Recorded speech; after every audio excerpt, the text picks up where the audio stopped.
Cool, man. And we're live just Sweet. like that.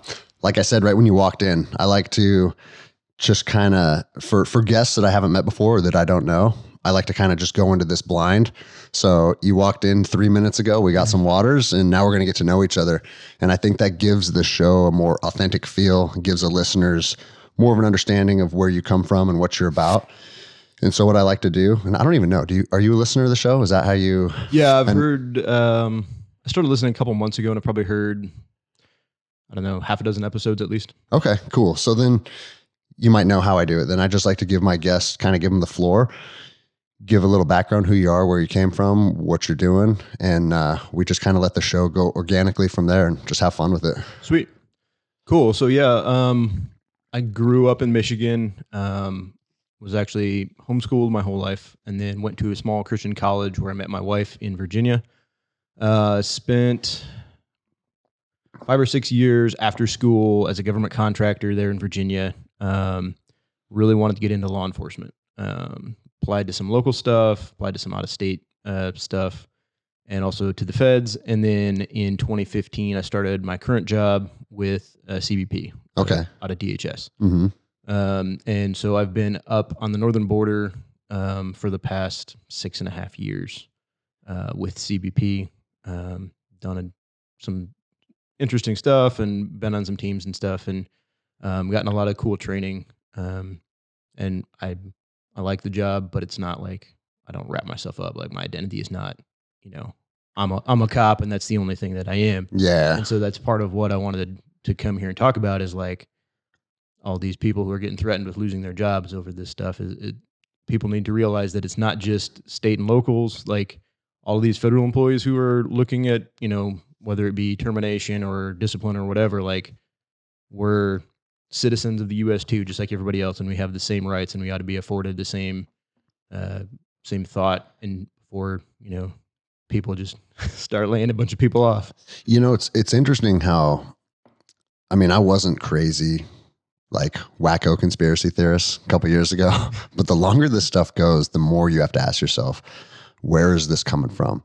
And the fact that it was so calculated in the groups of people that they attacked first, like police officers, firefighters, first responders, healthcare workers, right? That was like the initial, we're going to go after these people. And it's because they know your paycheck is directly tied to the government. They can hold you hostage, and they can have a lot of say in your future of employment with whatever agency, right? Right. And what did we see? We saw almost every agency just buckle and adhere to these principles, even though, at least with a lot of the conversations I'm having behind closed doors, a lot of leadership is like, I don't think this is right, and I don't agree with this, but, and as soon as they say but, what that means is, but they don't have the balls to stand up for their people, and they're a terrible leader. And this entire problem that we're seeing, in my opinion, is a leadership problem on every single level. But my point was, they started with the groups of people that they could do a test run with, measure compliance, right? And then it's teachers. And now it's union workers. And now, like, I don't know if you saw, I posted yesterday, Boeing, Lockheed Martin, Bell Aircraft, like all the airplane manufacturers and the aviation. Yeah. Now they're hit with it too. Right. And they're just going to keep going down the pipe until everybody's hit with it. Yeah. And now they're coming after our children. You know? I saw that. And this is a good time for me to say my disclaimer. Just say your disclaimer, because it may or may not save you. Everything that I say is my own opinion. It's First Amendment speech about my particular situation. It does not reflect the opinions of the Department of Homeland Security or Customs and Border Protection. I'm not a lawyer. I didn't play one on TV, and I didn't stay in Holiday Inn Express last night. There you go. And we're in weird times because they're going after people for any and everything that they can get them on to back them into a corner and make them adhere. And it's almost to the point where it's like, do they want all of our first responders to be, or our law enforcement officers to be, people that just sit down and do what they're told? And it's looking that way. Well, and I think that's one of the things that I really wanted to bring out was that particular issue, because you were a cop, like one of the most important tools that any law enforcement officer has is discretion. And if not the most important. If not, well, I would say knowledge of the law, and then discretion in how to apply it. But what is discretion based on? It's based on your conscience. Yeah. It's based on how your conscience tells you to apply the law. And if you remove the ability of officers to use their conscience for themselves, how do you expect them to use their conscience to apply the law to everyone else equally and justly? Yeah, no, that's a great point. And I mean, that's, for me, like, that's my opposition to this requirement is I've analyzed the statistics. I've made the decision that I don't need to get this at this point. And for someone else to force me to do that against my will, like, that violates my conscience. I don't understand why somebody would want to have active law enforcement or first responders who are willing to violate their conscience just for a paycheck, because that's all it is. Of course, that's all it is. It's bribery. If I told you I'll pay you $100,000 for the next 20 years, if you inject this in, if you violate your conscience as part of your job, that would be considered bribery. Yeah. In any other circumstance. So I don't understand why it's not considered bribery now. No, I mean, they're coercing people. Absolutely. You know, and that's also illegal. I've talked to people who said, I didn't want to do this. I didn't feel justified claiming a religious exemption, and I don't have a medical exemption, and so I had to do it to keep my job. Yeah. And they didn't want to do it. They don't feel good about doing it. I mean, we could do a whole nother show on those people, because I'm at my wit's end with that. It's just like you just said, if it violates your conscience and it's something that in your heart you disagree with, it's the same thing like when I made my video. Like, we are duty bound to stand up for what we believe to be morally and ethically correct. And if that means that you're going to lose your job, that means you're going to lose your job. Right. So be it, right? Yeah. And it's a weird time we're in, because so many people are controlled by fear. But the thing is, when does it stop? They control you this one time. Now you're basically a slave to the system, you know? Well, there's the medical system in California that's already holding people's families over their heads and saying, if your family doesn't get vaccinated, then we're going to punish you, on your health insurance. Like, is that I haven't heard about that yet. What's to stop the federal government from doing that too? Like, my whole family's on my health plan. Yeah. What's to stop them from saying, like, we're going to withhold your salary unless you and your entire family and your kids get this? Yeah. And then here's the other thing about, like, this whole thing on its foundation. As a person that's, I like to think of myself as a critical thinker and someone that's open and honest about things. Why are they so dead set on having every last person have this? There's something, as if you listen to my show, you've heard the word nefarious, right? There's something nefarious going on. There's no other way to look at this at this point. And when you know in your conscience and when you look deep inside yourself and you have to ask yourself, what is this? What's going on here? We know there's something dirty. Now, how dirty does it go? Some people say it's a massive eugenics plan, right? And at this point, I'm not writing anything off, but it certainly is making a lot of people extremely wealthy. We do know that. And so is that what this is rooted in? Wealth? Are they holding Americans hostage and taking people's jobs and pumping stuff into our children that doesn't have the sufficient science and data behind it just to get people rich? Because if they are, I mean, at what point do we just say, okay, we're done with your game? Yeah. Yeah. To me, and part of being here with you, the why is important.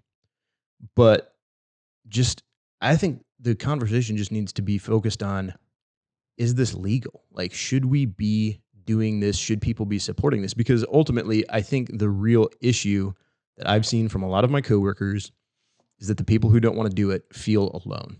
They feel like the union is not really supporting them. Nope. Their fellow coworkers who, whatever they decide to do is fine. I'm not telling anybody don't do it. If you want to do it, take the shot. I don't care. Like, that's Bro, your choice. Every reasonable person has came to that same conclusion. You do you, but also part of you doing you is letting me do me. Yeah. Right? But this whole concept of, like, oh, there's this brotherhood of law enforcement and everything, and everybody's going to stand together when they come after us. I haven't seen that. Yeah. And I want people to realize like there are other people out there. There are people who aren't going to do it. There are probably people who are going to lose their jobs. And if that's what it takes to do the right thing, then it's worth it, because doing the right thing is more important than whatever. Any a amount of six-figure money. paycheck. Okay. Well, I can get that somewhere else if I have to. Yeah. And I've been telling first responders specifically, just because that's where I came from, is that me being forced out of my job, hindsight, and like, oh, I got to GoFundMe. So everyone's like, it's different for you. And it's like, no, it's not different, because when I made that decision, I had no idea what the future held. The future was unknown at that time, but I was able to grow my gym. I was able to start this show. I got some sponsorships. I'm doing different things. And to tell you the truth, life is the best it's ever been, right? Yeah. People get caught up in their 9 to 5. They get caught up with their bills, their mortgage, their kids. It's easy to become a slave to the system, right? And the thought of stepping outside of that is scary. But I think if you have the courage to do what you know is right, and I'm not necessarily religious, but I'm a spiritual person. There's a part of me that feels like if you stand up for what you believe is right in your heart, that the world or the universe will somehow give back to you, and you will figure out a way. And you have to know that, because if you're not, at what point are you willing to compromise your values for a paycheck? And I know people are always making a lot of Nazi references, and people kind of brush that off as just being kind of ridiculous. But I promise you, there was SS guards that went home at night and were like, fuck, yeah, I can't believe that this is part of what I do now. Right. And if you're willing, it comes back to the conscience thing. Like, if you're willing to compromise your conscience, first of all, you're just doing it for a paycheck, but how do you live with yourself? Like, you know that you didn't want to do that. It should feel really terrible inside, Yeah. What, when you said that there's the people that are not comfortable taking it are feeling alone right now, just based on the vibe going around, what do you think the percentages are of people that you might lose or people that are unwilling to take it? Well, I think there's a few different camps. There's also people who have taken it who just don't feel comfortable spreading it around, this whole you have to certify or whatever, all this, the requirement to certify. If you chose to get it, cool, you're covered, right? And that would totally be me if I had taken it, because I reviewed the data or I've spoke with physicians that convinced me that it was a good thing to do. It's still none of your fucking business. Yeah. Right. And so that would be my camp had I been one of those people. Yeah. And when they say, oh, your information will be kept private, except for all of these exceptions, that's not super reassuring for anybody. It's hard to put a real number on it, because I really do think it depends on where you're at. Yeah. I think, generally speaking, the people who work in a certain area most likely are probably going to generally reflect the demographics of that area. Mm-hmm. And so I think maybe out here, or maybe in California, you will have a higher percentage of people who are going to do it to keep their job. Whereas there might be places, maybe in Texas or somewhere else, where a lot of people, up to a quarter, possibly, and can we function with an agency losing 20% of its people? My guess would be no. I mean, every department that I've ever worked for, I've worked for 2 different agencies. I worked for the U.S. Marshals and then the Port of Seattle. Keeping manpower at an operational level is always a problem. Right. Always. And most departments and agencies that I have friends that work for, it's the same story. The thought of losing 20 to 30% of your people makes you combat ineffective. Yeah. And especially specifically for my agency, I don't know any details about this, but I'm just going to speculate. If there's small border crossings where they only have 4 employees, well, all it takes is 2 or 3, and that you cannot operate that place anymore. Yeah. And that's a lot of the northern border. I'm sure you've been out to Montana and stuff and seen it's kind of the middle of nowhere. It's a road. Mm-hmm. And if that gets shut down, that's it. We have a big enough problem right now trying to get goods and commercial goods and, supply chain functioning in this country. Dude, we got, again, it goes back to, and I know you said the why might not be the most important part, but when the borders are in crisis, our supply chains are in crisis, and all the people that make that world go around, you're threatening their job. It's just like, it's almost like they're purposely throwing gasoline on a fire, you know? And it's not helping anything. That's for sure. So when I went through the Marshals Academy, where did you go through the academy? Is it somewhere in Fletsy down Georgia. in Georgia? Okay. Yeah. Same place that I went then. Yeah. Lovely in Glencoe. June and July. Oh yeah. Nice, dude. What year did you go through? 15. Okay. So I went through an 11. And at the time I was all motivated and I liked it. And it wasn't the hardest thing in the world, but it was substantially more challenging than local law enforcement. When I went through the Washington State Police Academy, I was just like, what the fuck is this, dude? Like the PT, there was no PT really, you know? I think it's probably agency specific at Fletsy. Okay. Ours was not anything that I would consider intense. Pretty much if you have a BMI under 40, you'll probably be fine. You're good to go. Yeah. Did you guys have to do the DT and stuff every day in the? We did, but it was more, it was a lot of, do what you need to do to meet the training standards and then, don't get hurt. Yeah. Which every agency does that, I think. Yeah. Law enforcement's in a weird place because like we just spoke about, their numbers are hurting, but the standards are so low to get in. And I can only imagine what recruiting is like right now for all agencies across the board. You know, it's like I could go work for Amazon and make 6 figures, or I could deal with a lifetime of cortisol rushing through my veins and bullshit and leadership failures for 6 figures.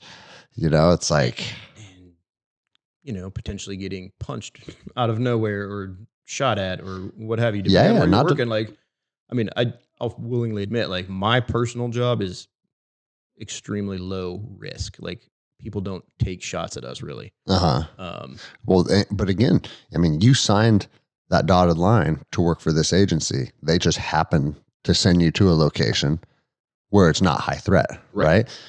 I'm sure a lot of your coworkers and the people that you went through the academy with are dealing with some pretty horrendous situations as we speak. Oh yeah. You know? Yeah. The cartels are definitely active and it's about the money for them. There's no question about that. So I know you said you don't want to speak for your agency, but are you willing to unpack what's going on at the border at all? I don't really want to talk about that. I had an underlying suspicion that might be the answer you'd give me. I'm going to leave that one alone. What about like timelines and deadlines and shit like that? Are they being very aggressive like they are at a state level? Because for us, for local law enforcement first responders, it was October 18th. Right. So that's one of the reasons that I think people are feeling kind of alone and in the dark is because they've said, so they're saying the deadline to be fully vaccinated is November 22nd, which if you scroll back and you get the one shot, that means you have to have it by November 9th. Because it takes a period of time before it's effective. Okay. But they said, you can apply for a religious exemption, you can apply for a medical exemption, but I haven't seen the form that you would use to apply for the exemptions yet. Okay. And so, this came out a month ago. Supposedly you're supposed to have your exemption in by November 9th at the very latest, which, if you're going to claim one, you should go ahead and claim it, right? But you can't, from what I can tell.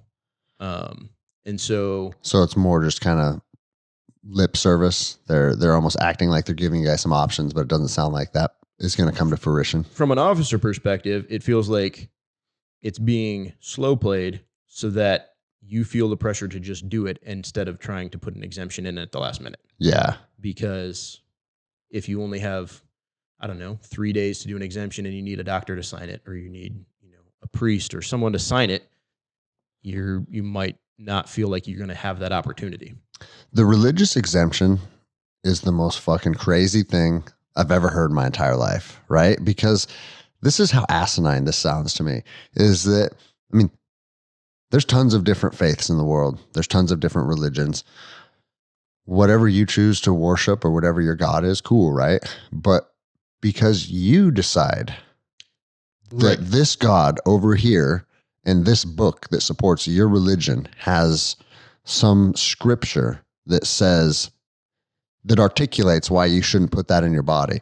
If you identify as that person, then potentially you don't have to take it, right? But what about me as a free-thinking human being? Why do I have to have some ancient scripture to support how I feel as a person? It's absolute insanity. I don't understand the process for that, because to me, what the research that I've done says, if you are firmly convinced that doing something is going to violate your ethical or moral standards, like, I think religious exemption is a little too narrow. Yeah. To me, if it violates your conscience, then you can apply for religious exemption. And I'm actually planning on applying for a religious exemption. I can go into that if you want. Yeah, please. I mean, Sure. that's what we're here to do. I want to.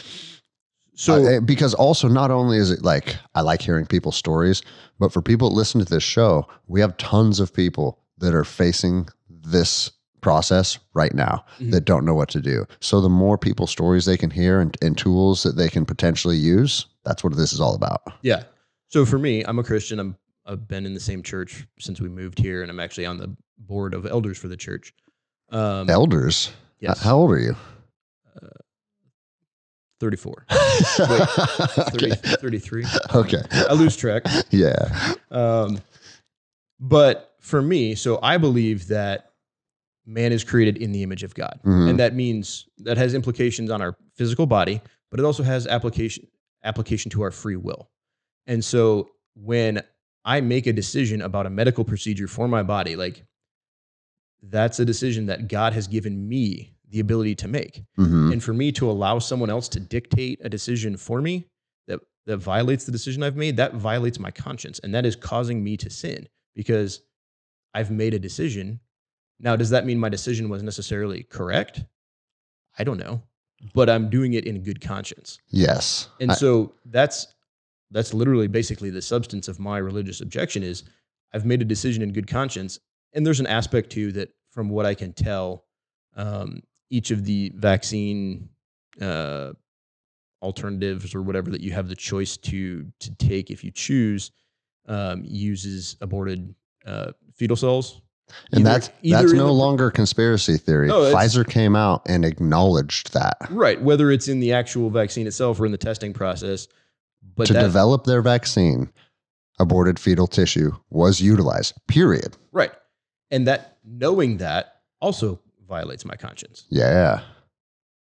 Could there be other,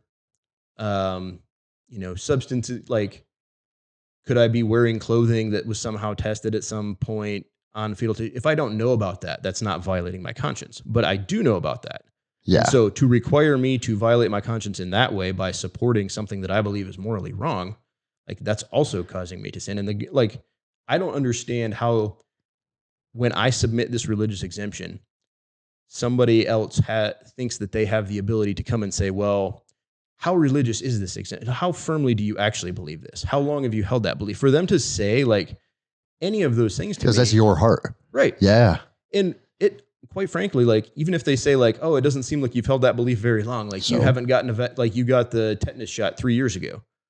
Like, your beliefs also have the right to change. 100%, dude. Like, I believe different things now than I did 10 years ago. I think hopefully everyone does. Like, hopefully you grow and mature as a person. Yeah, that's part of gaining wisdom as a human being. And Your perspectives change. Yeah, and they've basically come out and said, like, if you've taken vaccines as an adult, then we're going to hold that against you if you apply for an exemption, which is just garbage. It's asinine. And here's the other thing. Like, this is a new vaccine, right? So it's a reasonable person could say, yeah, well, I took a tetanus shot that has fucking, I don't even know, 50 years of medical history. Right. And my doctor felt like, our family doctor says he won't put anything in our bodies that doesn't have 30 years of testing, which is, at the time, I thought that seemed pretty reasonable. So my kids have some of their vaccines, but they're not up to date with Washington state standards because he says, I'm not comfortable putting this in your children. And I like that. It seems like an honest approach, right? Right. And so my kids do have waivers They did to go to public schools. We're in private school now because of all this stuff. But yeah, and I think you brought up a good point when you said it's in good conscience or good faith. Like, this is the conclusion I'm drawing. And I've said this on my show a lot, dude. Like, if in 5 years, everybody that got the vaccine shows to have more robust immunity and another wave of COVID hits and all the unvaccinated people get killed by it or something dramatic happens, right? I'm a reasonable enough human that I could say, hey, you know what? When I was 40 years old in 2021, when we were dealing with this stuff front and center, I probably made some wrong choices and maybe the vaccine was right. You know what I mean? Right. I know myself. I'm mature enough to say that. But at the same time, what do I know right now? What makes sense right now? What's my heart telling me right now? That's all I can go off of. Right. I can't go in that. I mean, we literally use that as law enforcement officers. If you shoot someone that you probably shouldn't have shot, but it was in what we call good faith, yeah, you're not going to be held criminally liable for that. Yeah. You know, it's the exact same thing. Yeah. For any use of force standard, the standard is not, were you 100% correct? Did you read their mind? What's the standard? Were you reasonable? Yeah, were you reasonable? So why are we allowed, specifically speaking for law enforcement here, why are we allowed to be reasonable in our application of the law, which was passed by Congress, which was, has been argued in front of the Supreme Court in almost every circumstance? Why are we allowed to be reasonable in our application of that, but our choice is taken away for something that pertains to us? Like, this is our medical future that's being affected. Yeah. And like, another example of that. So if you arrest somebody for DUI, you can't just, and they refuse a breath test, you can't do a blood test on them without getting a written warrant. That's right. From a judge. Yep. I mean, we had judges on duty all night. Yeah. Oh, who's the on duty judge? Oh, this guy. And that's who you petition to get a warrant signed. Right. You know? We're treating, speaking specifically for people in my agency, we're being treated as we're citizens who are being treated worse than criminals in terms of the rights that we're being afforded. Law enforcement are the new criminals. You know what I mean? Like the profession of law enforcement has went from, I talk about it a lot. There's an ebb and flow of the public's relationship with law enforcement. And it's based on just what's happening socially and politically and maybe any big events that take place, like the George Floyd thing, or going way back to when I was a 15-year-old kid, like the Rodney King thing, right? There's always an ebb and flow. Mm-hmm. But I feel like prior to coronavirus hitting, we were on a pretty good stride. Like, law enforcement weren't demonized.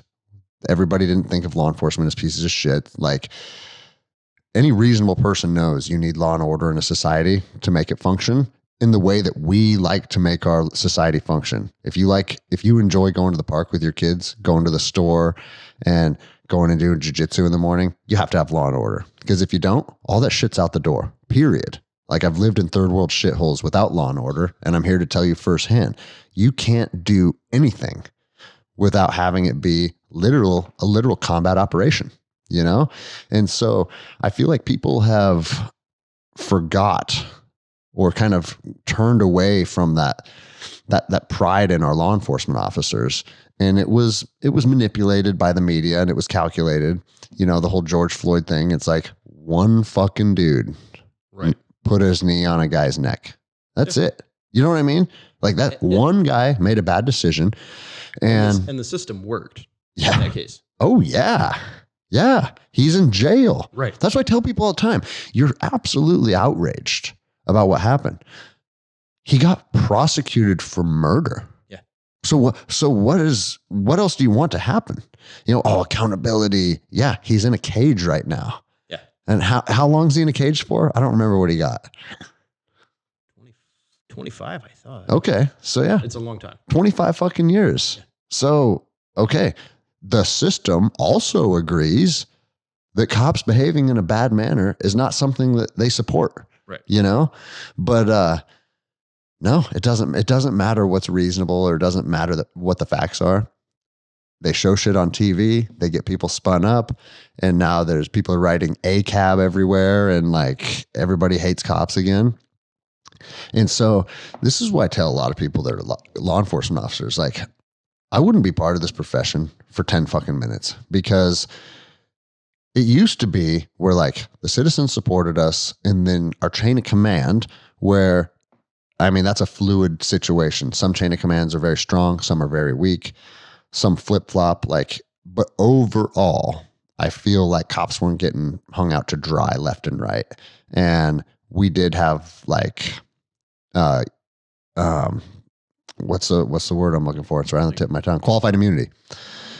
And we could operate in good faith. They're trying to get rid of all that stuff, right? So now, as a police officer, you're conducting yourself on a day-to-day basis for and amongst a population where a lot of people don't like you anymore, for an agency and a government that is also setting the system up to make you fail.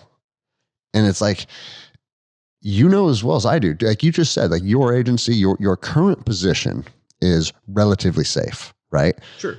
But every single person that has a badge and a gun knows you could go from drinking coffee at Starbucks to killing a person inside of 3 minutes or inside of 3 seconds, really. Yeah. Because as a situation unfolds and your radio goes off and now this is what you're dealing with, now you're going to be held to a pretty high standard of why you did what you did when you did it. And now that we're operating inside of a system that wants to see you fail, it's a scary place to be, man. Yeah. And I think going back, like having officers who are operating in fear creates more danger for everybody involved. Single person. Everybody involved, man.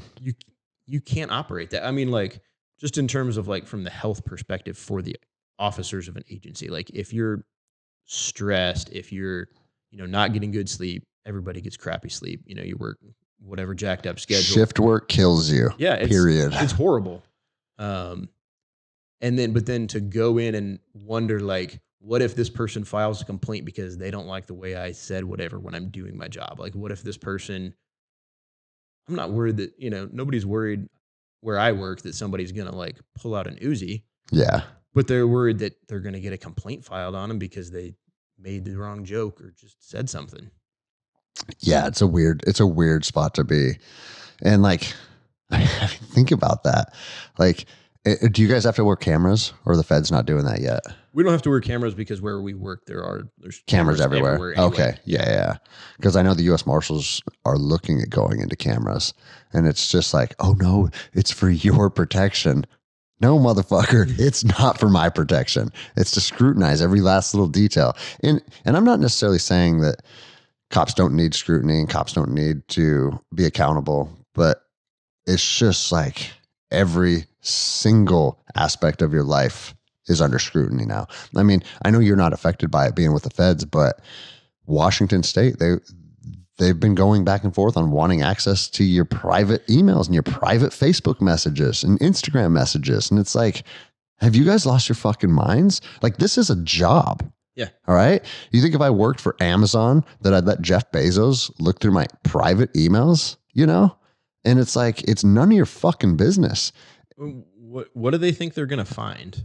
And who gets to determine what's a problem? Because I mean, yeah, okay, I'm married and you check my email and I talk to my girlfriend all the time in there. There's going to be situations like that. Oh, yeah. That's none of the agency's fucking business, And like, I get receipts from buying ammo off Gunbroker. Oh, dude, you're going on the fucking terrorist watch list. What are you going to do? Bro, it's like they want to know everything about everyone. It's the same with like this. The IRS's new standard is $600 instead of $10,000 for transactions to be reported. And it's just, bro, we're in weird times, dude. Didn't expect to see this. Nobody expected to see this, dude. So what's next for you then? Just waiting on to see what happens? Yeah. I mean, once there's a method for me to put in the religious exemption, I'm going to do it. Just like I said, I'll kind of lay it out that way. Somebody, I guess, is going to adjudicate that. Do they have to sign their name to it? I hope so, because that one human being is potentially dictating your entire future. And so if I, as a cop, violate somebody's civil rights, what happens? Yeah, exactly. They file a suit against me you personally. Yep. And I don't, unless there's qualified immunity, I get held liable for that. Yeah. And I mean, this is a blatant civil rights issue. Dude, 100%. I'm claiming a religious exemption. And so if they deny that religious exemption, I want to know who I get to put, whose name I get to put on the suit. Like that's simple. Like I don't care what level you are or whatever, like how many years of government service you're in. Like I don't think that's your call to make. But bro, the government's become they're the biggest gangsters of them all. They play by their rules. They do what they want, And if they just say, oh no, the person doing our assessments of religious exemption is going to remain anonymous. Well, okay. No, what can you do about it? And I mean, it's like we're reaching a tipping point that is not going to be sustainable. Even going back to, like classical views of like just governance, you have to have the confidence of the people, and you have to govern in a way that people like. You have to apply laws fairly to everyone, mm-hmm. and you can't pick and choose who you're benefiting or who you're going to harm based on anything other than the law. The law it determines who goes to jail. That's pretty much what the role of government is. And to get way involved in all this stuff, like what's next? Well, that's exactly the problem. What's next? Because the government now thinks they're in charge of everything. And the government is simply a representation of the people. Right. That's what it's supposed to be. Of the people, for the people, by the people. Yeah.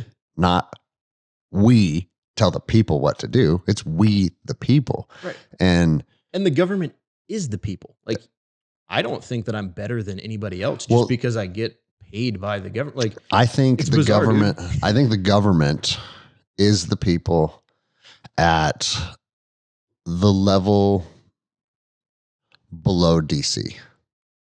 You know what I mean? And then there's also, each state has their corrupt political players and stuff, but it's the people that are at the top that are making the rules for thee, but not for me. People that are becoming millionaires as congressmen, people that are getting all the backdoor deals, and people that have lobbyists funneling, like laundering money through speeches and just all the bullshit that we know is going on, right? That's the level of government that is putting a sour taste in everybody's mouth. But that's also that sour taste that's being put in everybody's mouth is now a reflection on guys like you. Because people look at you as they're coming across the border and they have to fucking talk to this government agent. You know what I mean? Whereas if the leadership at the top was doing the right thing and the tone and people didn't feel like there was a lot of just corruption and dirty play at DC, they wouldn't feel that way about the people on the bottom of the totem pole. You know? And that's not how this country was founded. No, of course not. The complete opposite. So I wish I could say everybody knows the preamble to the Declaration. I think a lot of people don't. Everybody knows the first part, like, we hold these truths to be self-evident. All men are created equal. They're endowed by their creator with unalienable rights to life, liberty, and the pursuit of happiness. Mm-hmm. What's the next sentence in the preamble? I kind of know the concept, but I wrote it down. Write it down or read it. It says that to secure these rights, governments are instituted among men, deriving their just powers from the consent of the governed. Yeah. It seems like the rules are being made up as we go, and there's no input from the citizens as to like what the rules are or how they're being applied. Dude, like Joe Biden just gets up on his podium and says, businesses with over 100 people, mandatory vaccination, right? And then he just tweeted something, I think yesterday, that's like the Labor Department has decided to enforce businesses of over 100 people must be vaccinated. So that's not even an executive order. That wasn't legislated. That's just one man standing on a podium making some arbitrary decision. And then there's a branch or an entity within the government that starts to enforce that stuff. What are we talking about? And bro, this is also why it's a bad time to be a cop right now, is because people are afraid that when all the enforcement starts to come down, Who's going to enforce it, right? We saw it a lot initially. We did see a lot of people getting arrested and moms being pulled out of parks and all the bullshit that I've talked about a million times on this show. But I feel like it's kind of waned. It's not at the level. People aren't as outraged as they were about this a year ago, right? But that's just because in America, we're not there yet. You know, like there's a lot of stuff going on around the world, all throughout Europe and Canada and Australia, where it's an absolute shit show, right? So is the shit show coming here? Well, I don't know. I'm not fucking Nostradamus. But if you look at what's happening, if you're putting in a bunch of policies and a bunch of mandates that people have to adhere to, there's going to be a lot of people in the near future that say, fuck you. And like my buddy Andy Frisella is one of them. I mean, he has 400 employees at First Form, and he's like, I'm not going to require one person to do anything to their body, period. Their medical freedom is their medical freedom. I have no right as a boss, right? There's going to be a lot of bosses that feel that way. Sure. And the ones that, I should say, almost all bosses will feel that way. But there's going to be a handful of them that stand up against the system. What are they going to do to those people? What kind of enforcement action? They're going to start hitting them with fines? Well, fuck your fines. Well, what's next, right? So now at what point do they have to use the executive branch and be like, well, it's time to enforce this mandate? And then it gets real dirty real fast. Like, I don't know if you followed Ian Smith's story. Yeah. Yeah, dude. And that dude's fucking awesome. It's weird how like the people that were defiant right out of the gates, it kind of connected us all, right? And so like talking to him and I went out there and visited Attila's gym and shit. But it's like that dude's been put in a cage a lot of times over this for simply allowing people to come in and work out. Yeah. You know? And to him, I mean, think about that. Think if you're a patrol officer and you're asked to go arrest a guy because his gym's open.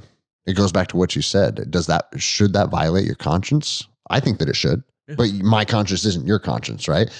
But the people that did it violate theirs?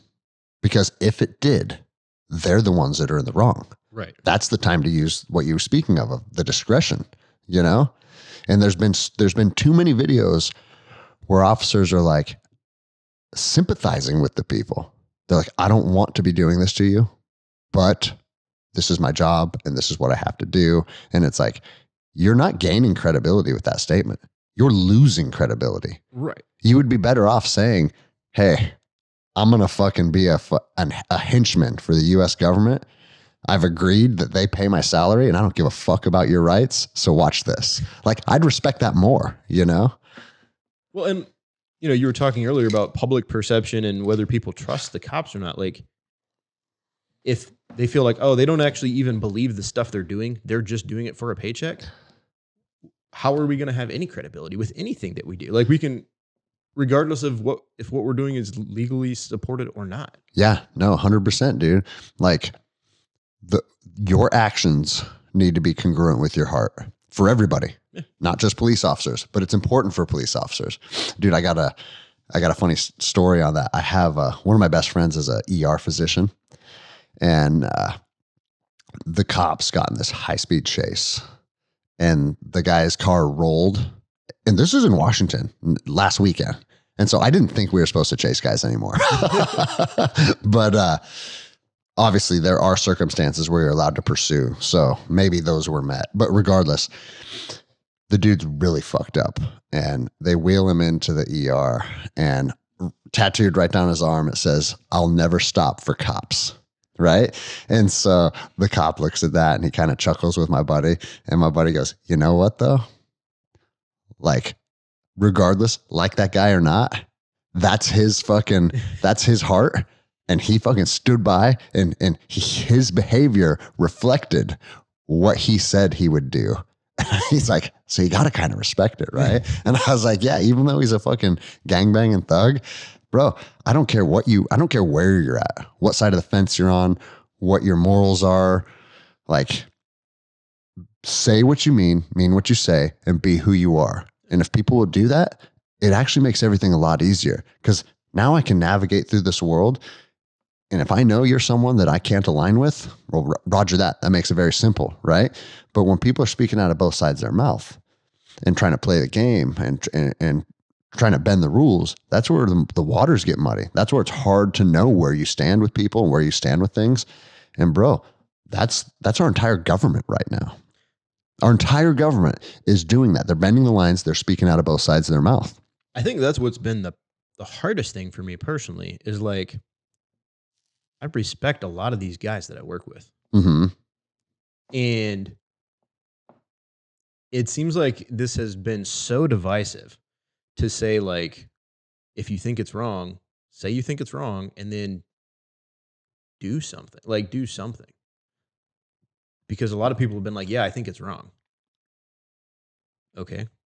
Like, that's great. Are you going to do something? Are you going to, I don't know. I'm not telling anybody to do anything. I'm telling lots of people to do something. But if everybody called in sick on the same day, yeah, maybe that would maybe people would realize this is that we are the governed and we have a voice to play.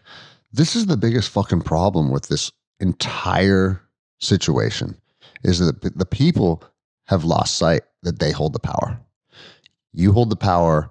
And like my buddy Mitch made a video about it yesterday. It's like you hold the power even in the military, even in law enforcement, even in these agencies like that are technically part of the government. You still hold the power, right?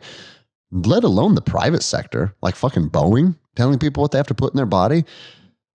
How long do you think it would take for Boeing to change their tune if nobody went to work and they said, hey, we'll come back to work within 6 hours of you guys drafting a document that says we have the right to pursue our own medical freedom and you guys will not intervene. Until that fucking document is drafted, 0 airplanes will be manufactured. 0. It takes 6 hours. Right. You know what I mean? And that's what I'm saying. If I wouldn't take 100%. No, it would take. If 50% of our officers said, you know what? We're done. We're just not really feeling this right now. And so if you want to see how interstate commerce functions without the borders open for a couple days and let us know if you're going to try and enforce this. Yeah. Because whether or not you got it, you know it's wrong to make people who don't want to get it do it for a paycheck. And when those times come, I expect the vaccinated officers to walk out too. Because if you don't, you're part of the problem. Like, oh, well, I got it because I believe it's good. And I'm just going to slide into work here. Like, dude, if you broke picket lines back in the day, you were the enemy. You know what I'm saying, dude? Like, or at least just have the honesty to say, you know what? I think everybody should get it. And I don't care if you disagree. Yeah. If you show up to work after that, cool. Like, I mean, again, whatever. Like that's you, but you're still a fucking piece of shit, dude. I said it, not you. But yeah, I mean, you can hold terrible morals. If a child molester tells me, hey, you know what? I just like 6-year-old boys. Okay. I appreciate your honesty. You don't get a pass though. Yeah. Everybody has to come together on this stuff. And I feel like people that may have got it or people that have somehow navigated through the system where it's working for them. Like, oh, I got my exemption. I'm good.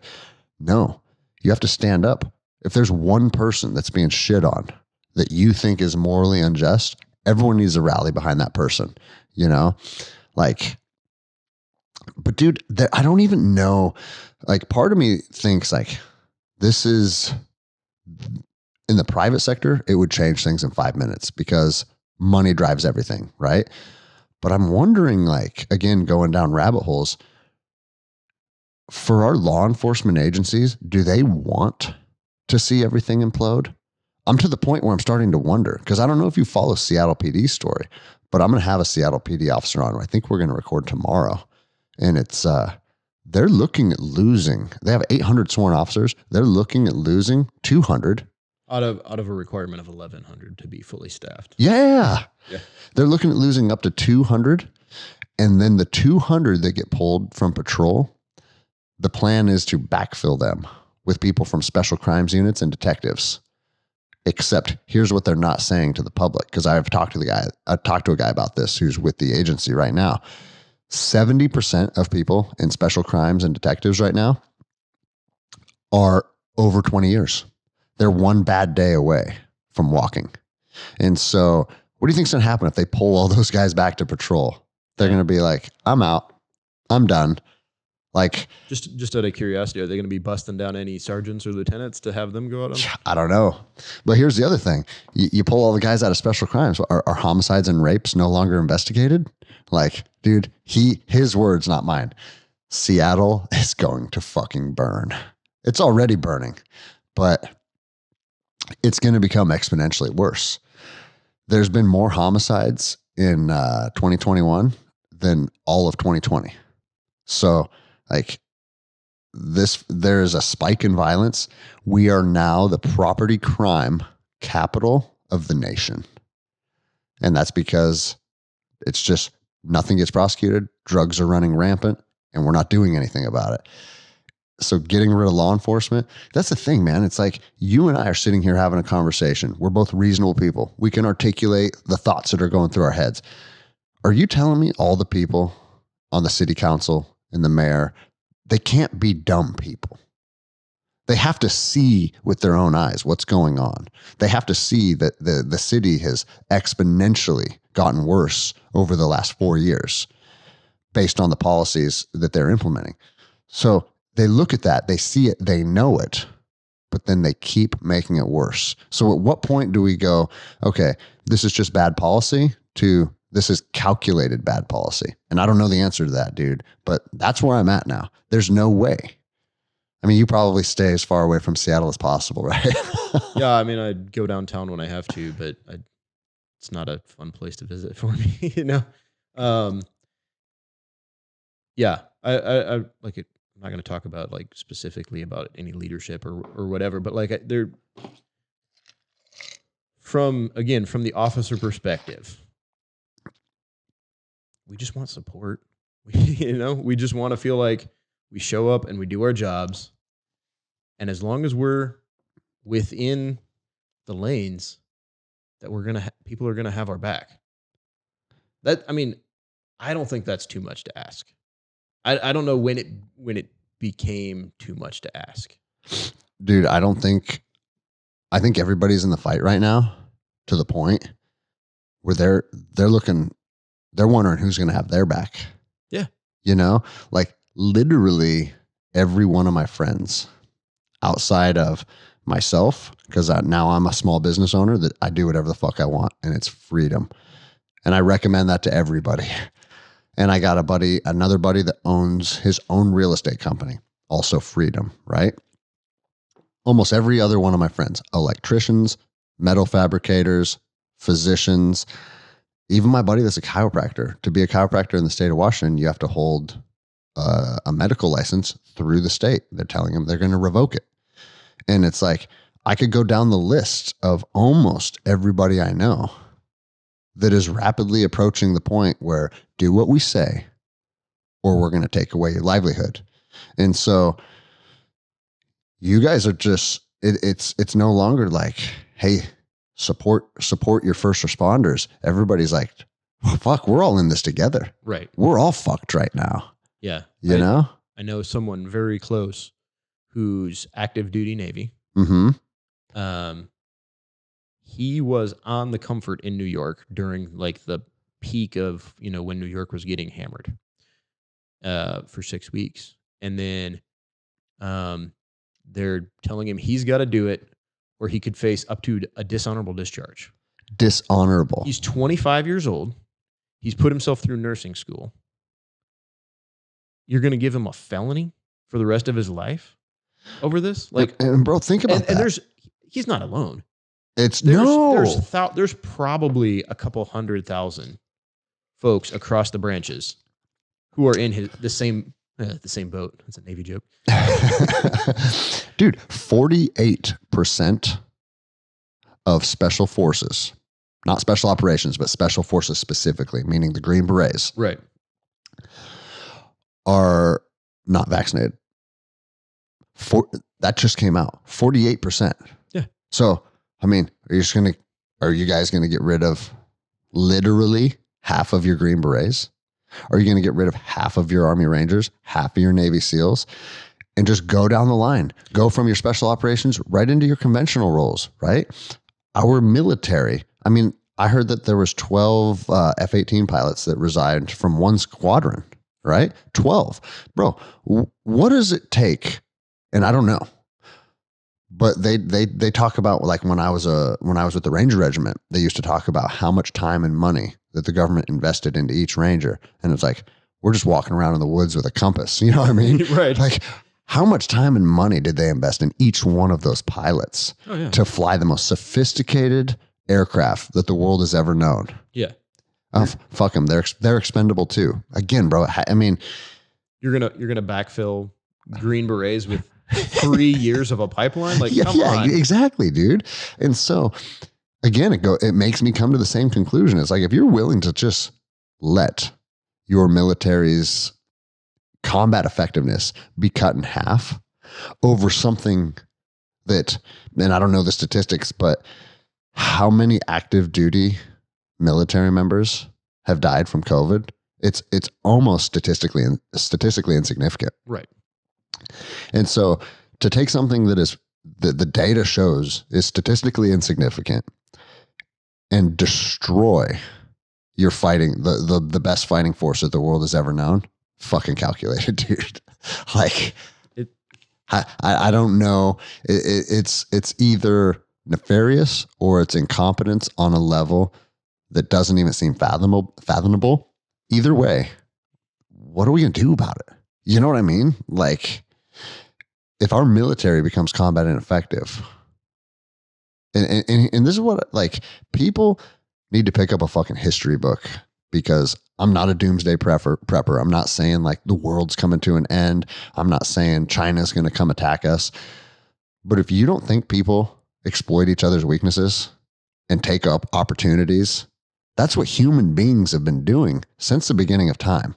And just because we've lived in a relatively, I mean, sure, we had the war on terror and there's been some craziness going on in the world, but for most American citizens living on U.S. soil, your life has been pretty comfortable pretty much since World War II, outside of the guys that got drafted for Vietnam.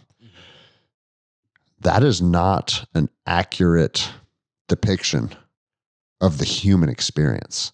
The human experience all over the world right now is filled with violence. Go to the Sudan. There's all kinds of places in Africa. There's all kinds of places in the Middle East. Or go to Afghanistan right now, right? Human beings, when they have the means, the opportunity, the intent to do evil things to each other, we do evil things to each other. Yeah.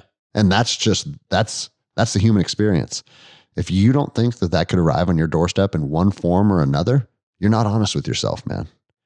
And so if we just continue to let the world degrade our security, both internally with our law enforcement and externally with our military, at what point does one of our vulnerabilities get exploited? Right. I know I'm kind of going on a rant, bro, but it's like, it's stuff to think about. I mean, like, people were getting desperate for toilet paper. What's going to happen? Yeah, dude. What's going to happen when you can't get potatoes? Bro, what's going to happen if your kids haven't eaten in 3 days? Yeah. That's what that's my go-to phrase. What's going to happen when your child hasn't had a bite of food in their mouth in 3 days and your neighbor has bags of rice in his garage that you know about? You know what I'm saying? Yeah. And take your morals and your ethics and put it on the back burner. When your own child no longer has food, you are going to do things that you no longer wish to do. Yeah. But that's what it is, man. And I know myself, like, I would do things that violate my own moral code before letting my daughters literally starve to death. I know that about myself. And maybe it no longer violates your moral code because this is now what I have to do. Right. And so if people don't think that could happen here, I don't think they're being honest. And now, and maybe you can explain, do you have any idea what's going on with all the ships not coming into port? I don't really have any insight into that. Damn it. I've been asking people. I wish I did. I was hoping a CBP guy could give me some, because you guys deal with that firsthand, those coming in, right? Right. I mean, we're checking them and like occasionally we'll get, a nice load of dope or whatever off of it. But like, to me, that it's an opportunity for the officers in this agency to be like, yo, y'all need us Yeah, a lot. for sure, dude. Like, I mean, you've seen the pictures of the Port of LA. Again, I'm not saying anyone should do this, but But I am. if half of those officers pick your date, whatever it is, November 9th, November 22nd, like whatever, whenever they're going to start enforcing this, half of those officers say, you know what? I think my temperature's up a little bit today, and by policy, I have to stay home. Like, yeah, if you say that, you have to like, Yeah. and I mean, I've been out of the game a year now, but like if you, oh, I got a little bit of a sore throat, you got to go home, you know? Are they doing the same shit to you guys that I know a lot of agencies are doing, where if you get the vaccine and you get sick, the agency will cover your sick time. But if you're not vaccinated and you get sick with COVID, they won't cover your sick time. I'm not sure what's going on now. There was like an admin leave provision given last year, but I think it expired at the end of the year. So I don't know exactly how it works now. Like I took a test last summer and it was negative, but I had to wait 3 days for the test to come back. So I had to use my own sick leave for that. That's I don't know. I know we've had a bunch of vaccinated officers get it and test positive and actually get sick. Yeah, that's a whole other conversation. Yeah, there's what I want to focus on here we don't have to talk about the stat. Like you can go to the CDC website and read the stats if you want. Like if people haven't done that yet, then they're probably just not going to. But I would like to circle back because like talk about the legality of it is like, so people get all upset when you talk about, oh, I took an oath or whatever. Oath keepers just like tainted everything. And like we took an oath to uphold the Constitution. And the Fifth Amendment directly applies to this case. Like no person shall be deprived of life, liberty, or property without due process of law. Mm-hmm. What is law? Like we know what law is. Law means Congress passed something. Yeah. Where's the law? Show me the law that says I have to be vaccinated. Yeah. No, I mean, again, it's just overreach. Yeah. And I think it's just because they've gotten too comfortable being able to just arbitrarily do what they want. And we just let them do it. You know? So much has changed since the country was founded. Like the founding fathers are rolling over in their grave. The idea of an executive order by itself, like it's almost, this is probably going more than I should say. It's the role of Congress to create laws. That's it. I mean, bro, that's how it's laid out. Maybe I'll do this when we get off the air, which is not good for this show, but fuck it. To kind of learn the history of the executive order, right? Because I think a lot of things in their inception were created, again, in good faith, right? Like Governor Inslee has state of the emergency power. He can implement a state of emergency for 30 days. I voted for that thing because that was a couple years ago. They were basically saying like, we don't have anybody who is actually designated as like point person for a legitimate emergency. Mm-hmm. And they talked about earthquakes and stuff, right? So, yeah. Yeah, I was like, yeah, somebody should have the ability to like rally the troops. So if you read that, because I pulled up the RCW and I read it, and it articulates that he has state of emergency powers for 30 days. For his state of emergency to remain past 30 days, it now has to go through the legislature. Again, just like you said, has to go through Congress, right? If you want it to continue, then we have to make it become law. It has to be ratified. Like it's very clearly written. But since the legislation wasn't in session because of COVID, it's funny, like I can do fucking Zoom podcasts with people all over the fucking world. I just did a Zoom with a guy in London. You know what I mean? It's like, but they can't figure out a way to look at these issues and vote on these issues and legislate. And that's why you're elected. The people want you to put your name on something. Yes, dude. And so instead of legislating, like the law said, they just said, you know what? 30 days today's day 31. So we're going to implement another state of the emergency for another 30 days. So then you get 60, and then you get 90, and then you get 120. And it just goes on and on and on and on. Common sense. I mean, clearly they used a loophole. He has 30 days of power, and then he implements another 30 days of power. Okay. Is that what was articulated there? Clearly it wasn't, but that's what they're doing. And again, nobody cares.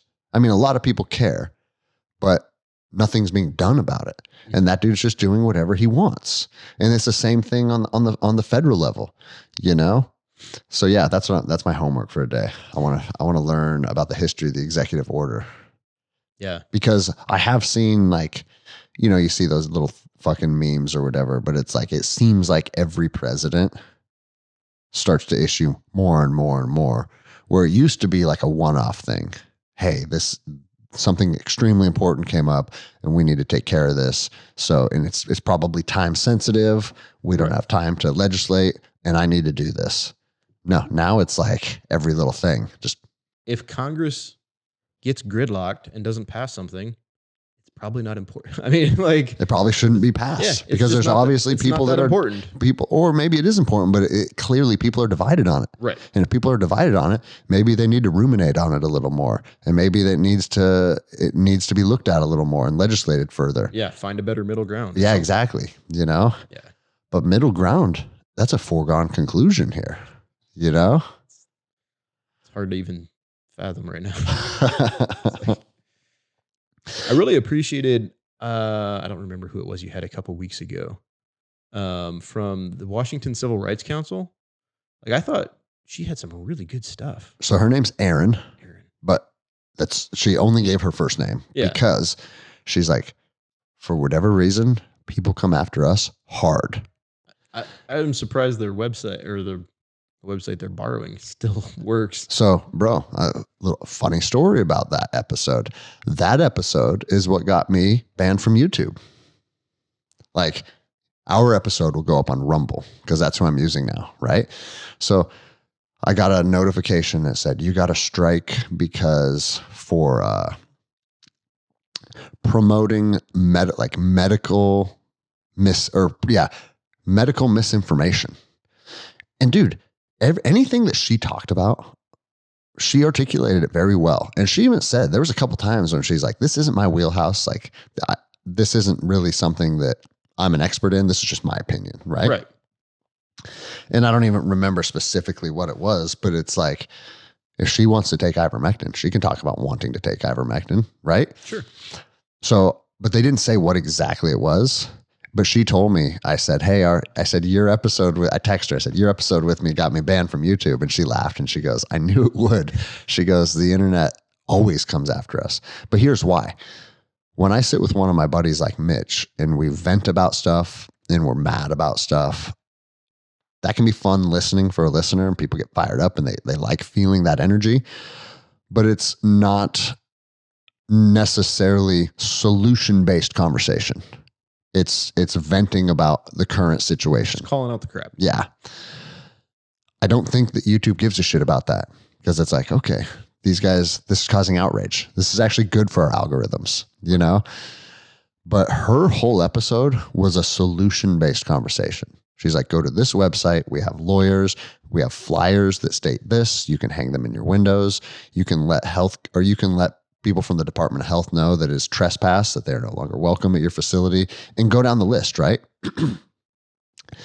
And I think because it was a civil conversation, we weren't dropping a bunch of F-bombs and getting fired up.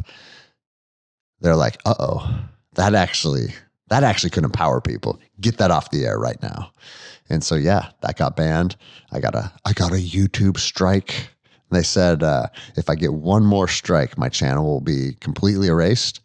But right now I'm just banned from uploading. And it's like, never going to get that gold. What is it? The little gold plate or whatever. Yeah, I know. and dude, like, I looked into monetizing my YouTube channel, but from what I understand is once you monetize it, they can hold a lot more things over your head. Right. So I'm like, fuck it. I don't need YouTube. I don't need YouTube's money. I'd rather just say whatever I want, you know? But no, still got gigged. But you know who's been real cool this whole process is Apple. Dude, Apple Podcasts lets people say whatever they want. And they don't have a standard, or they don't have like requirements against your exact, like the meaning behind your speech. They just have requirements that it's professionally recorded. Like they need to know you have the right equipment and the right microphones. Apple actually makes you do a little like pilot episode to make sure. A sample. Yeah, a little sample to make sure what you're putting is quality.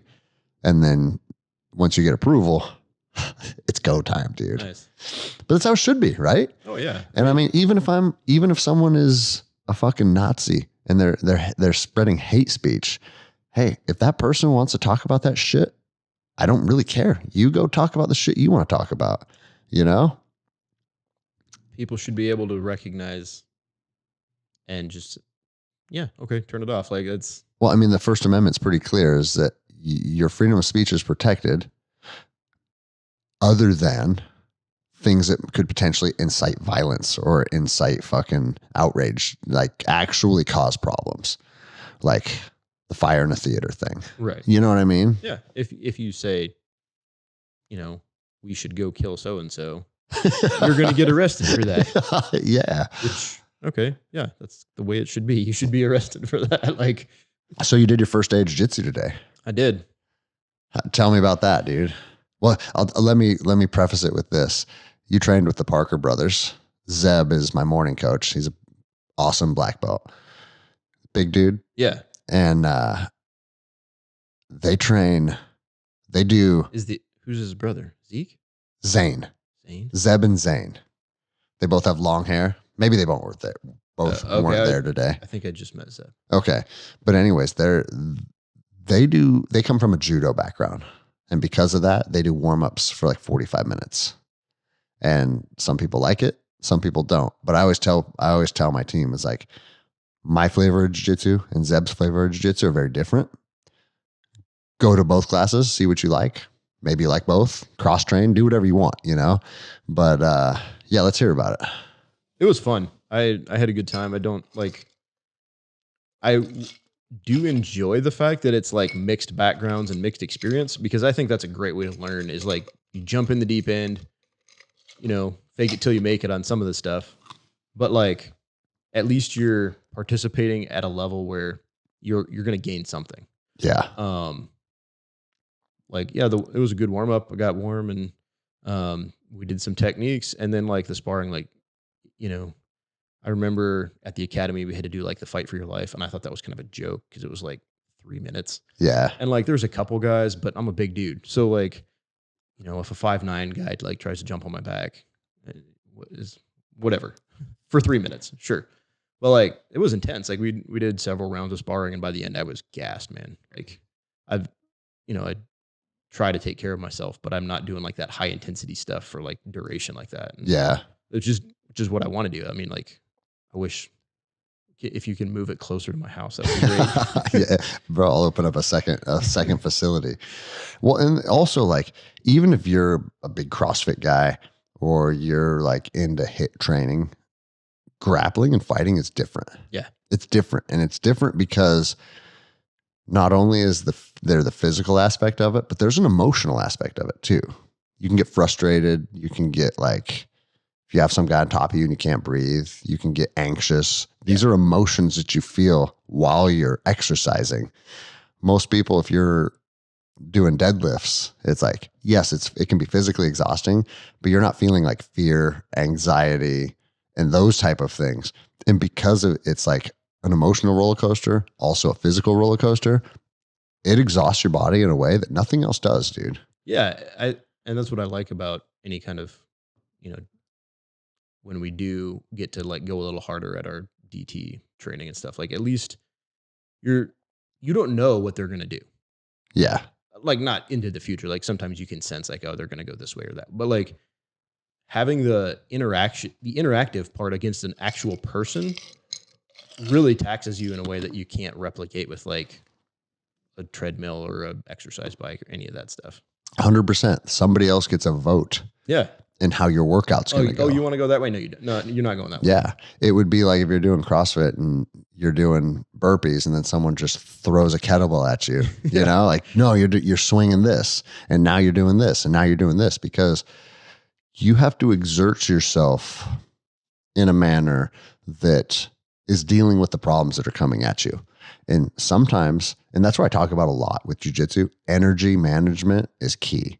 And that's why I do 6, 7, even 10-minute rounds sometimes, because if you're going to fight someone for 10 minutes, a lot of guys that are new to fighting think that a fight is a 40-yard dash. And it's like, you go as hard as you can for 30 seconds. Now you have 9.5 minutes to figure out what went wrong. And so in a fight, you have to learn where you can take rests and then where you need to exert yourself. Sometimes you get to dictate that, but sometimes your opponent gets to dictate that. If they mount you and they start punching you, all right, you have 0 options now other than to exert all the energy it takes to get yourself back to some type of safe or potentially neutral situation, right? Once you're there and you can clinch them or whatever, maybe you get back to closed guard. Now you can clinch and like, and now you can buy a little bit of time. But learning where and how and when to buy that time, it's crucial. Yeah. I mean, you even see it at the highest level of fighting. There's very few professional fighters that can just come out of the gates blazing and maintain that for 25 minutes. Oh, yeah. I mean, Cain Velasquez could. And Donald Cerrone seems to, I don't know, do you follow UFC at all? Not really. So there's some fighters, I don't know what it is about people, but there's some fighters that it seems like the longer the fight goes on, the more energized they get. But those are the guys that are the anomaly. And Donald Cerrone is one of them. Like when he gets beat, if he loses a fight, it's usually in round 1. But in round 5, if you're still in the ring with him in round 5, fucking you better pack a lunch, you know? But yeah, those are the anomalies. Almost all other fighters, and it's just physiology, deteriorate over time, you know? Yeah.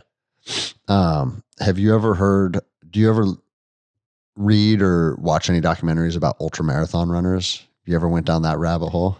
No.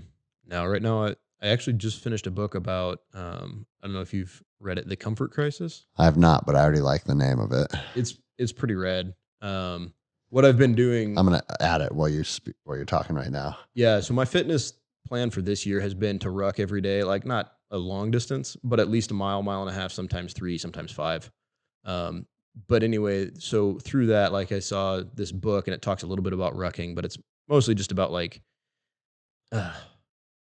get a little bit uncomfortable and start to like it, because then you'll appreciate all of this. I mean, we were talking how easy life is. Yeah. And it's not natural. Like our bodies aren't made to sit in a chair for 12 hours a day or like, you know, eat Jello or whatever. Like, no, man, the complete opposite is true, you know? And that's why I'm fascinated by like high level athletes and that's why ultra marathon running like has fascinated me for years. And, people probably say I'm just a big pussy, but I signed up for a 50 miler and I started running every day, like hard. And I ran to a point where I couldn't even walk anymore. And I just read David Goggins' book, Can't Hurt Me. Have you read that one? I haven't read it. Dude, it's awesome. But, you know, in true David Goggins form, he's like, if your knee hurts, fuck your knee. Keep running. Don't be a bitch. Stay hard. And so I was like, dude, I'm not going to fucking quit. I signed up for this race. I'm going to keep going. Kept running to the point where it was like excruciating. So then I went to the doctor and he's like, you have 0 cartilage on your femoral condyle and you're going to need a full knee replacement. And I was like, God, dude, like sometimes staying hard is not the answer. Yeah. Right. There's a fine line between hard and stupid. Right. They used to say that to us in the Ranger Regiment. And I clearly was on the side of stupid on that one. But regardless, like there's something fascinating about watching human beings push themselves to the absolute brink. Yeah. Because again, like you said, we aren't designed to sit around all day. That's not the human experience. It never was, and it never should be. But again, we've arrived at a point in history where we are comfortable almost 24/7. Like we're sitting in a room right now. It's 75 degrees in here. We have glasses of water in front of us. We have a candle so it even smells good in here, provided by Stryker Coffee Company. Shout out. But like, and then you're going to get in your car and you're going to turn your heat on. So it's another comfortable 70-degree ride turn home. my AC on, bro. Are you too hot right now? I'm good. But you know what I'm saying? It's like you get to be wherever you want. Yeah. And the complete opposite was true from the beginning of time. Wherever you're at on planet Earth, you're either fucking overheating, you're freezing to death, you're starving, you're fighting somebody, like animals are trying to eat you, you're walking through mountains trying to hunt fucking for dinner, or you're foraging. Like every single part of the human existence was a struggle, and now it's not. Yeah. And our bodies reflect that. Our bodies reflect it, and even more importantly, I think our minds reflect it. Yeah. I mean, you want to talk about the real pandemic. Let's talk about depression, people on fucking medication, suicide. Like America, for being the superpower, our people have a lot of fucking problems. Yeah. And you would think it'd be the opposite. Like I never heard of depression in Afghanistan. You know, I wonder how many depressed people live in like sub-Sahara Africa, you know? And it's like, I told my daughters all the time, I'm like, these people, when they need a glass of water, they have to potentially face a Nile crocodile. Okay. Right. That's a dinosaur just to get a glass of water. You guys get to walk over to your fridge. Yeah. Like, well, how many people are bored in those countries? How many people sit around and like, I'm bored? Yeah, like dude, I love that. How old are you? You got kids, right? Yeah. How old are they? 6, 3, and a baby. Oh, okay. Nice, dude. That's the same spread as me. They're all 3 years apart, but mine are now 6, 9, and 12. Okay. So I'm a little ahead of you. But dude, it drives me nuts when they say that. My daughter, my middle one is my sassy pants, and she'll be like, I'm bored right now. There's nothing to do. And I'm like, there's literally an entire world at your fingertips. You have 7 different bikes on the front porch that you saw. This community has 13 different parks throughout it, right? And the list goes on and on and on and on. Bookshelves full of books. They got trampolines. They got gymnastic rings in the backyard, but they're bored. My 6-year-old doesn't say that anymore. Because if he's like, I'm bored, I hand him a flint and steel. I'm like, go make a fire in the backyard. And he'll go. I was going to say, that's probably the coolest thing that they could do, huh? Yeah, makes him, he cleans up the yard too while he's at it. So it's a win-win for me. Nice. What was the comfort crisis? What was the biggest takeaway from that?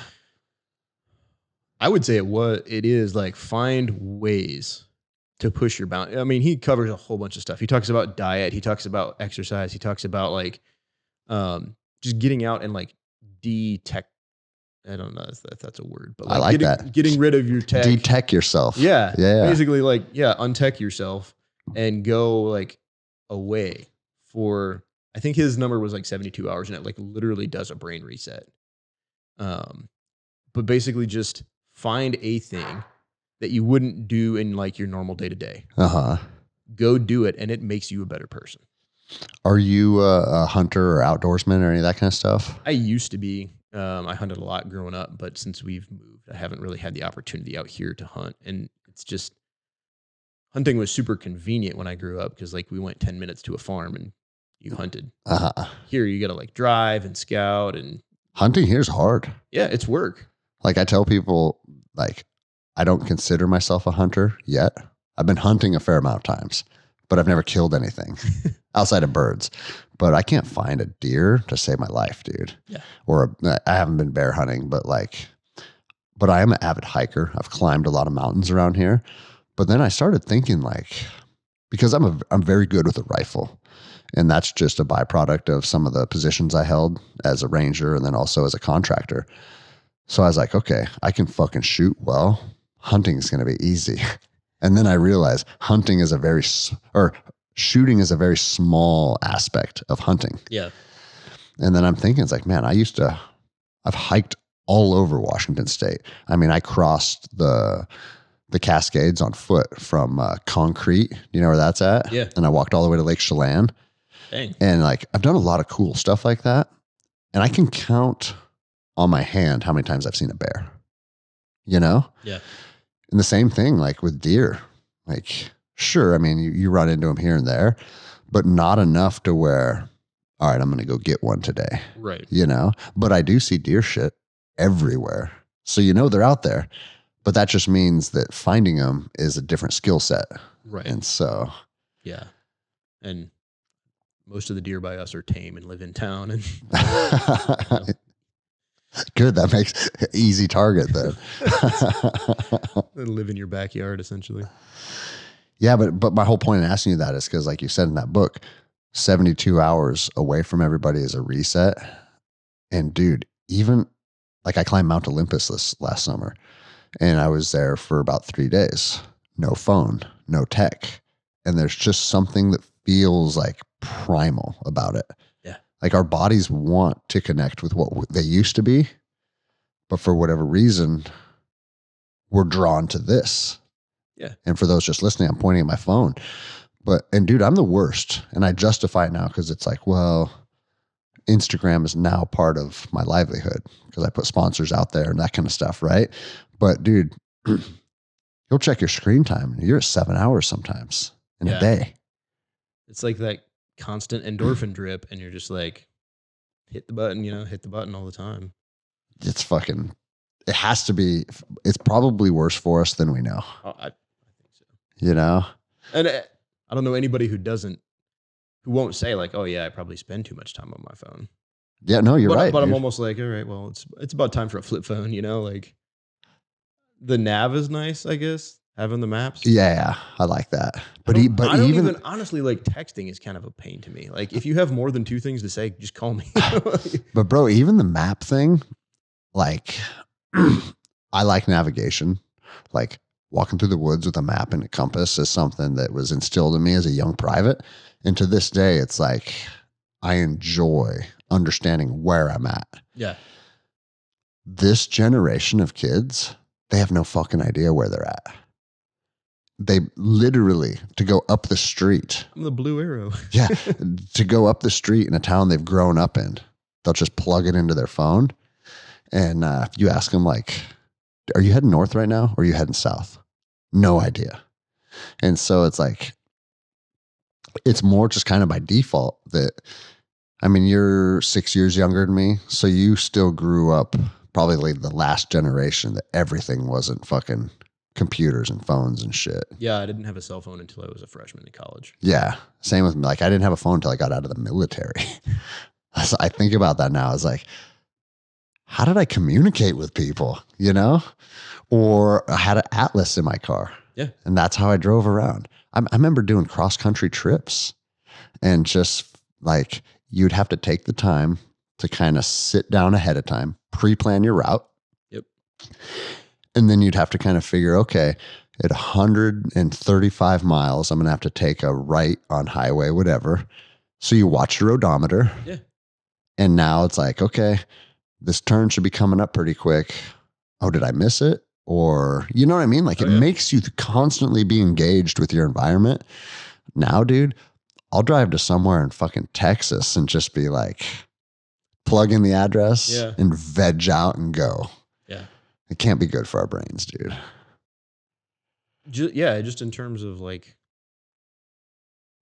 I don't know, laziness is the right, but like we have to be engaging with stuff. And we've gotten to the point where what do we have to engage with really? Like mentally on a challenging level. I guess you go to chess club or something like, I don't know, but like everything we do, like it's just it's easy. It's so easy. Well, and bro, that's why I always come back to jiu-jitsu.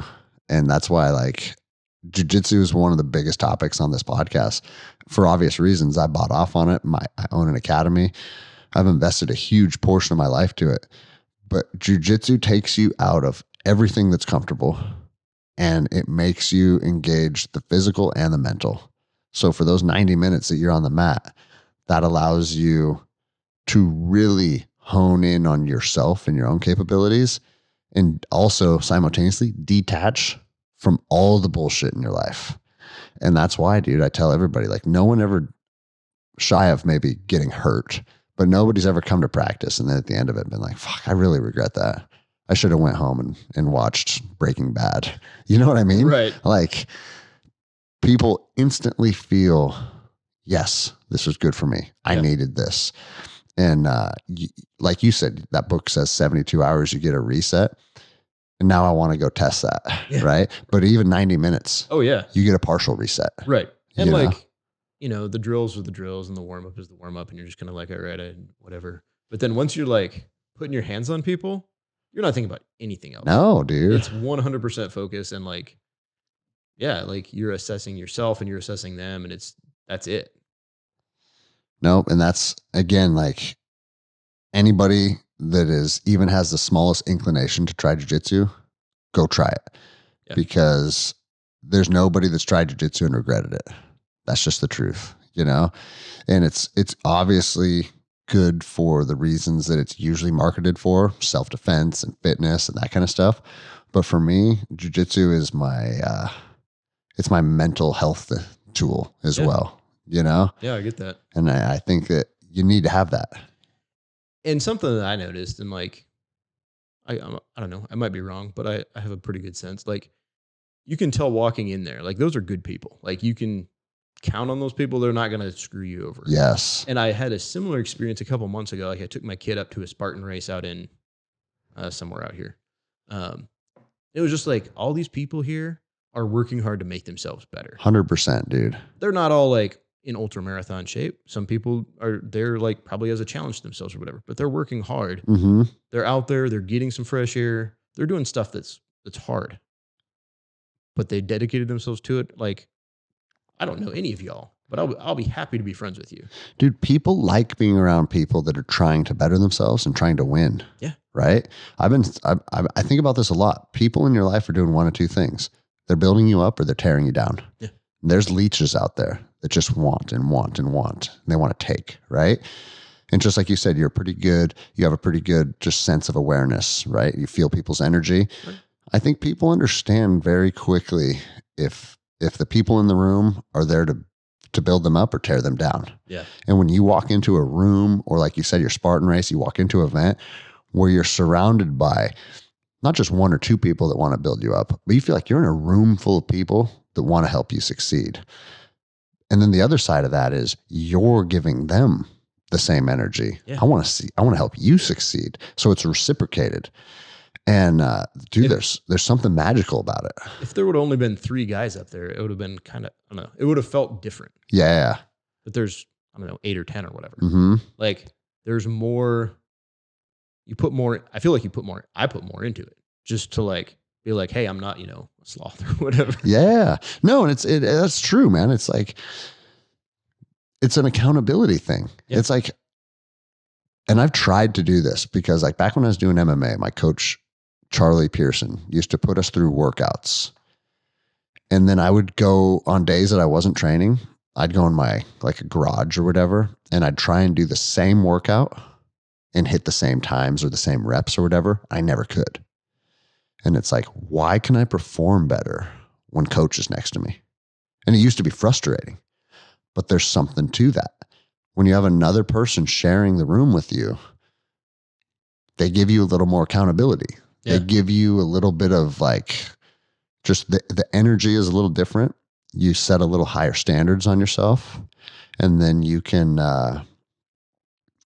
just perform at a level that is just a little bit better. Yeah. And if everybody starts to give each other that energy, everybody's being built up a little bit, right? No, I think about that with my academy a lot. Cause when I walk in there, like in night class, we have 30 people on the mats now. It's packed. It's almost too much. Like we need to expand, but I look around and it's just like, everybody's happy. There's good vibes. There's good energy. And it's like, dude, how did this happen? It just became a reality, especially in the last year. The gym has grown by leaps and bounds. And then I feel like that kind of stuff's contagious. Yeah. It starts to become exponential because like you said, bro, when I first opened the doors and it was me and one of my buddies up there, if you're number 3, it feels kind of, you know what I mean? Yep. And especially we were both like pretty good grapplers by then. And so I got a couple other guys that were also good grapplers that came from like other schools, just because they felt like they liked my training methodology better, or we were better training partners, but it was serving people that had quite a bit of experience. We went a long time before it was comfortable for new people to walk in. And I didn't have an issue today. Like, I felt like, no, it was like, we'll obviously figure out where you're at as we watch, but like, I felt completely comfortable. Yeah, no, and I love hearing that. But the gym has shifted now to where we have more beginners than people with experience now. And so now the level of comfort to walk up those stairs and hop on those mats, if you have no experience, you're like, oh, there's a bunch of people here that are in my shoes. And whether it's a conscious decision or not, or if it's just something you kind of inherently feel, it's like growth becomes exponential. Yeah. And we're literally to the point where it's like, I have 155 members now. I've never had anywhere near that. I mean, we had a quarter of that when I was a police officer. Yeah. And so it'd be interesting to see where it goes. But yeah, it's time to expand. So that's awesome. Good problems to have though, right? Definitely. Well, fuck, dude, we went down a lot of different rabbit holes. Yeah, it was interesting. You got your notepad. Was there anything else that you, because dude, I want this to be your opportunity to share the things that you think are important, the things you came to talk about, and what you, perhaps some of the shortcomings or some of the change or whatever it may be. Because we got a lot of law enforcement that listens. And I think it's important that we do start opening doors and giving people ideas and whatnot. Yeah, I think my biggest frustration in thinking about this whole thing, like this conversation, was like feeling like getting to this point and being like, all right, well, so what now? Because I don't have a like one size fits all solution. Yeah. Like I said, it would really be a terrible crying shame if a bunch of people decided to, call in sick on the same day or something. But like, I'm not on the social medias. I'm not really, that's not my jam. Yeah. I have no desire to get into that. At least not now. But there's people out there who are resources that are actually helping the people who, like, there's a lot of people who say they want to do stuff, and I don't really, okay, you can say you want to do stuff. Find a way to do it. You had Erin on, and she had some actual resources that people can use. Yeah. I was listening to Andy's show a couple weeks ago, and he was talking to the kid from, I'm terrible with names. From New York? The kid from New York with the posters. Yeah. Dude, pay a print shop and print 100 posters and take them around to businesses in your area. Yeah. Because like, it's going to happen here. King County's already doing it. Like, and you think the rest of the state is going to slow down? Well, and an interesting thing, it's cool you brought that up because I just listened to that show like 2 days ago. He printed 1,400 flyers on a weekend, right? He said he started with just a couple. Yeah. And he got such good feedback. He went back for round 2 and they did 1,400. And he said 80 to 90% of the businesses that he talked to hung the flyer up. And the flyer read something like, this business does not discriminate against race, creed, color, religion, or vaccinated status. Anyone that wishes to patronize this business is welcome. Yeah. Which sounds completely reasonable, right? But what that tells you is a lot more of us are on the same page than we're being led to believe. Yeah. I think when you sit down and you have conversations across a desk like we're doing right now, even if we have differing opinions on certain aspects of what's happening or maybe political or religious beliefs, like whatever, right? We're people. Everybody has different beliefs. Sure. But I think more people than they lead you to believe feel the same way about the solution. And that is, let me be me and we'll let you be you. And then we can put all this behind us. Yeah. But I think the narrative being painted is that the people that feel that way are the bad guys. Problem. Even though I firmly believe that we are the overwhelming majority. Yeah. And I think I'm going to keep stealing it because she was so good on so many things. But the things that Erin said about like, if the government doesn't have the right to do it, they don't have the right to ask business owners to do it. Like, quite frankly, I think if your business is doing something that's illegal, you should be sued. Yes. I'll get sued if I violate somebody's rights. Now, why isn't the business that's going to fire people getting sued? Yeah. Because like, a lot of people are cops. And so they kind of already get this example, Right. But even as a cop, I can't ask someone else to violate somebody's rights. No, Like, you can't. I mean, if your neighbor sees you bury a body, he can call and report that. But I can't tell him, yeah, go climb in Greg's backyard and dig up the body and send me a picture. Like, that's illegal. That's an illegal search. Yep.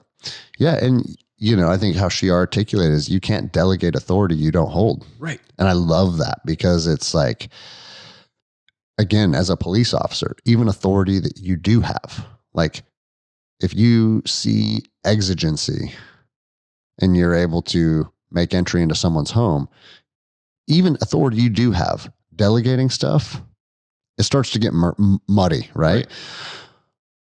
But authority you don't have, okay, there are no exigent circumstances. You cannot enter that home. Hey, will you go in the house and take a look for me? Yeah. Take a picture. Yeah. That's not how it works. No. And that's exactly what we're seeing right now. We're going to tell you, the business owner, to enforce this unconstitutional rule under threat of fine or under threat of whatever. Yeah. It doesn't matter what the threat is.